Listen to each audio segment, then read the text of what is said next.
Dans la vidéo précédente, nous avons vu qu'un équipement informatique pouvait avoir plusieurs adresses IPv6, dont une adresse lien local, dite LLA, pour qu'il communique avec ses voisins, c'est-à-dire les hôtes ou l'interface du routeur sur son domaine de diffusion pour un réseau filaire.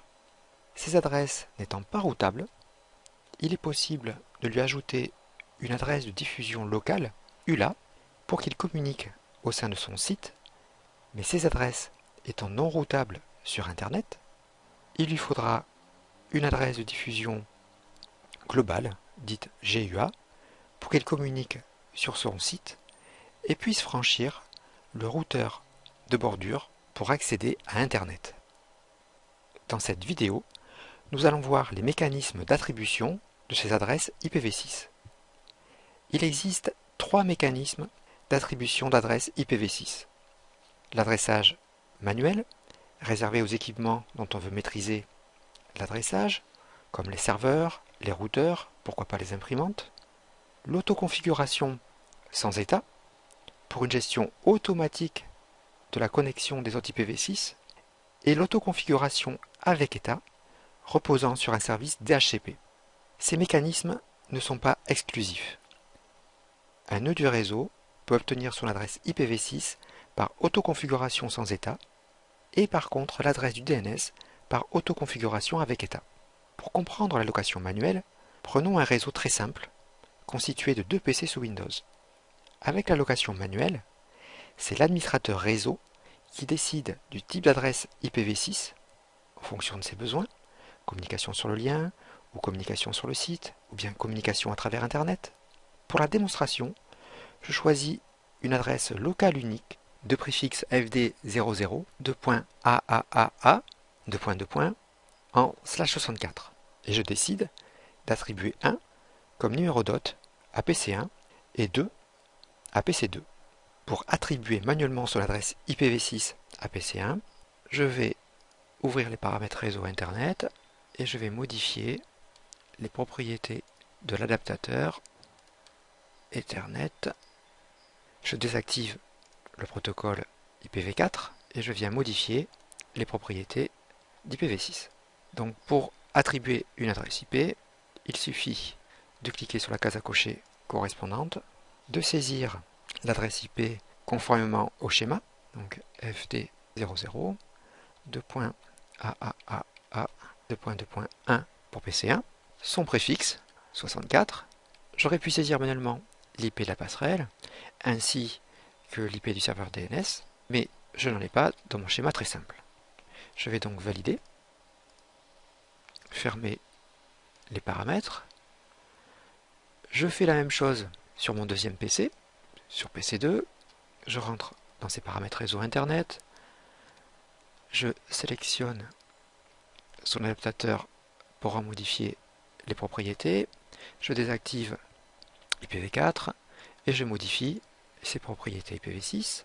Je sélectionne le sac d'options me permettant de lui attribuer manuellement l'adresse IPv6, son préfixe. Et là aussi, s'il y avait eu une passerelle ou un DNS sur le schéma, j'aurais pu saisir manuellement ces informations. Je valide les paramètres. Je vais ouvrir un invite de commande et je vais tester la connectivité vers PC1 à l'aide de son adresse IPv6. Et nous voyons que ces deux machines communiquent. Maintenant, si j'affiche les informations d'adressage sur le PC, je retrouve l'adresse IPv6 que j'ai attribuée manuellement, mais je retrouve aussi une adresse lien local. D'où vient cette adresse? La réponse est le mécanisme d'autoconfiguration IPv6. Lors du démarrage de l'hôte, l'interface réseau IPv6 va automatiquement et systématiquement se configurer une adresse IPv6 lien local, dite LLA. Par convention, cette adresse commencera par FE80, elle aura un préfixe en /64 et sa partie hôte pourra être dérivée de son adresse MAC ou choisie aléatoirement suivant le système d'exploitation. L'hôte va ensuite vérifier l'unicité de son adresse lien local sur son lien via un processus de découverte de voisins à l'aide des protocoles NDP et ICMP version 6. C'est la première étape de l'autoconfiguration. L'hôte peut maintenant communiquer grâce à son adresse lien local et il va essayer de joindre un routeur IPv6 pour déterminer s'il poursuit avec l'autoconfiguration sans état, dite Slack, ou avec état. C'est l'administrateur réseau qui choisit la méthode et configure le routeur. Les routeurs ont un rôle très important dans l'allocation de l'adressage IPv6. Pour la suite de la démonstration et l'étude de l'autoconfiguration sans état Slack, prenons un autre réseau très simple. Il est constitué d'un PC et d'un routeur. Ce routeur dispose d'une adresse lien local, commençant par FE80, et d'une adresse globale GUA 2001.2.AAA.2.1 en préfixe /64, et ce routeur est configuré pour l'autoconfiguration. Lors de la deuxième étape de l'autoconfiguration, l'hôte va envoyer un message de sollicitation au routeur, dit RS, en utilisant son adresse lien local et écouter le message d'annonce du routeur, dit RA. Pour l'autoconfiguration sans état, ce message RA contiendra notamment le préfixe du réseau à partir duquel l'hôte va se construire automatiquement son adresse. La partie hôte peut découler de l'adresse MAC ou d'un nombre aléatoire. Il récupère aussi l'adresse lien local du routeur pour se l'attribuer comme passerelle. Passons à la pratique. Je vais reproduire ce réseau sous packet tracer. Je vais rajouter un routeur, un switch et un PC. Je relie le routeur sur son interface G00 au switch pour le moment. Je vais ensuite rentrer dans sa console pour le configurer en ligne de commande. Je rentre les premières commandes qui me permettent de le placer en mode configuration. Je commence par activer l'IPv6, le routage de l'IPv6 sur le routeur et par là même l'annonce des messages ERA. Puis je choisis de configurer manuellement l'interface G00 pour l'attribuer une adresse IPv6. Donc je vais choisir une adresse GUA pour l'exemple, .254 pour son numéro d'hôte, en préfixe /64. À partir de ce moment, le routeur connaît le préfixe utilisé sur ce lien. J'active l'interface et je vais vérifier ces informations d'adressage. On retrouve sur l'interface G00 l'adresse IPv6 que je lui attribue manuellement, ainsi que l'adresse lien local que le routeur s'est auto-attribué. Maintenant, si je connecte le PC au switch,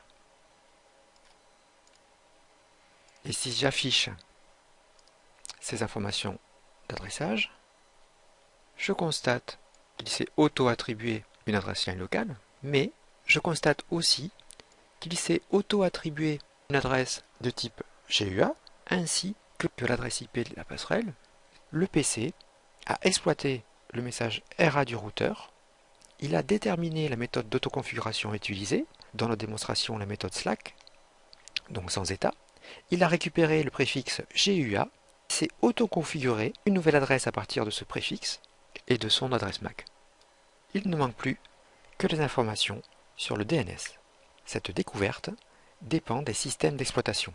S'ils sont compatibles, la méthode NDRDNSS consiste à ajouter l'option de l'information de l'IP du DNS dans l'annonce RA du routeur. Une autre solution est d'utiliser un service DHCP version 6 sans état d'un serveur ou du routeur lui-même s'il intègre cette fonction. Cette fonction sans état ne délivrera pas d'IP mais uniquement des options détendues comme le DNS et le nom de domaine. Démonstration sur mon routeur Cisco qui dispose d'un service DHCP version 6. Je retourne dans sa configuration, je le place en mode configuration. Je vais ensuite créer une étendue que je choisis de nommer pour l'exemple sans état. Je lui rajoute les options comme l'IP du serveur DNS, pour l'exemple 2001.2.AAA.2.53. Je lui précise le nom du domaine, mon DMN.LAN par exemple. Maintenant que les options sont configurées, je sors du service DHCP v6 et je vais configurer l'interface G00 du routeur pour qu'il utilise ce service DHCP sur cette étendue et lui précise de modifier son message d'annonce ERA pour que l'hôte utilise le service DHCPv6 pour obtenir les informations du DNS. Si je retourne sur le PC pour voir sa configuration d'adressage, ipconfig/all, je retrouve son adresse lien locale qui s'est autoconfigurée, je retrouve son adresse globale qui s'est autoconfigurée à partir du préfixe annoncé par le message ERA, la passerelle qu'il s'est aussi auto-attribuée sans état, et je retrouve le nom du domaine ainsi que l'adresse IP du serveur qu'il a récupéré auprès du serveur DHCP du routeur. Après l'autoconfiguration sans état, nous allons voir l'autoconfiguration avec état. Elle repose sur l'utilisation d'un serveur DHCP version 6 de manière très simplifiée. Lors de son démarrage, le PC envoie une requête de découverte de serveur DHCP. Le serveur DHCP va lui louer des informations d'adressage préconfiguré par l'administrateur réseau, comme le préfixe du réseau, l'IPv6 du DNS, le nom de domaine, la durée du bail. Vous remarquerez que l'IP de la passerelle n'est pas fournie par le DHCPv6 car elle est déterminée lors de l'autoconfiguration sans état. De plus, il n'est pas possible de préciser une plage d'IP version 6 à distribuer. L'ensemble des IP peut être distribué. Il est donc important d'utiliser des exclusions si des équipements étaient configurés manuellement et des réservations pour provisionner des adresses IPv6 à certains équipements, comme les imprimantes par exemple. Passons à la pratique d'un serveur Windows sur lequel j'ai déjà ajouté le rôle de DHCP que je vais maintenant configurer pour l'IPv6. Donc je déroule l'arborescence du serveur et je sélectionne IPv6. Par clic droit, je rajoute une nouvelle étendue. Un assistant s'ouvre pour me demander le nom de l'étendue. Je l'appelle par exemple avec état. Je précise le préfixe à distribuer. Donc 2001, 2.AAA, 2.2. Je clique sur suivant. Donc dans cette page de l'assistant, il faut que je rajoute toutes les exclusions d'adresse IP que j'ai allouées manuellement aux équipements, notamment celle du serveur DNS, donc 2001 2.A 2.2.53. Je dois rajouter aussi celle de l'interface G00 254, puis toutes les autres adresses IP que j'ai attribuées manuellement. Ensuite, je gère la durée du bail, clique sur suivant et je valide par terminé.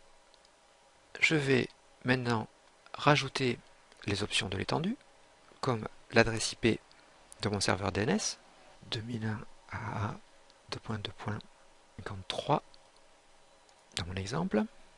Je vais rajouter le nom du domaine, donc j'avais choisi mon dmn.lan. Je valide mes options d'étendue. Maintenant, je vais retourner sur un PC.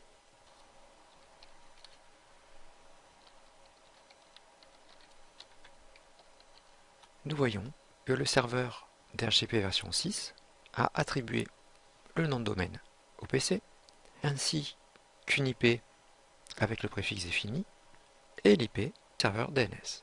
Voilà, dans cette vidéo, nous venons de voir les trois mécanismes d'allocation des adresses IPv6.